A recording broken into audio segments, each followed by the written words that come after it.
Meski pernah menjalani hukuman dalam waktu yang lumayan lama, yakni 7 tahun, tak membuat jera Muhammad Nuh. Pria Parubaya, warga desa Arisan Jaya, Kecamatan Pemulutan Barat, Kabupaten Ogan Ilir ini kembali masuk bui lantaran ditangkap polisi di depan Alfamart Timbangan, Kecamatan Indralaya pada Rabu 25 Mei 2022 sekitar pukul 20:30. Nuh ditangkap aparat Polres Ogan Ilir karena membawa narkoba jenis sabu seberat 2,5 kg. Kapolres Ogan Ilir AKBP Yusantio Sandi mengatakan barang haram tersebut dibungkus menjadi 2 bagian.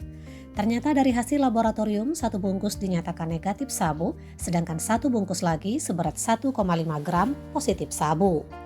Kapolres bersama pihak terkait lainnya lantas memusnahkan barang bukti tersebut dengan cara diblender.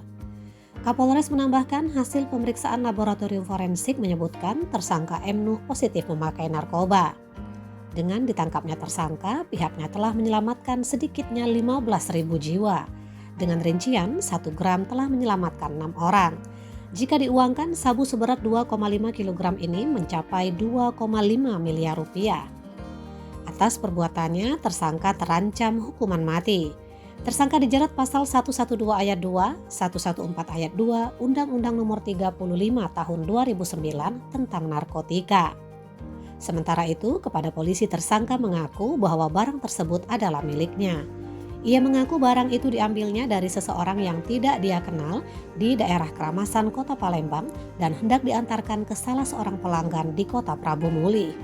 Tersangka mengaku dirinya hanya disuruh oleh seseorang bernama Yadi untuk mengantar ke pelanggannya. Dari jasa mengantar tersebut, dia dijanjikan uang senilai 10 juta rupiah. Isro Antoni melaporkan dari Mapolres Ogan Ilir.